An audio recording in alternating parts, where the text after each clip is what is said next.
For the first time in a long time, the MacBook Air is just as desirable, at least to me, as the MacBook Pro.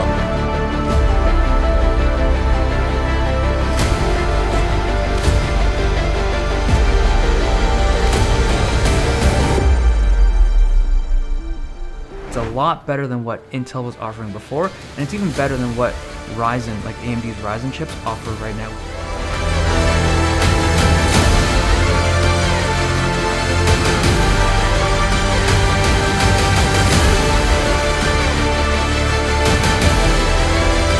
Of the 2020 M1 MacBook Air, it's incredible.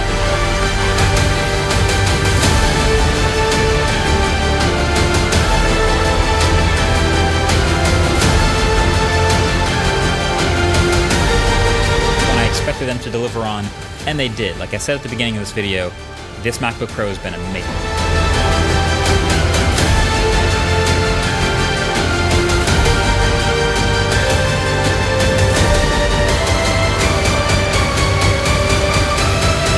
I absolutely cannot wait to see what 2021 brings.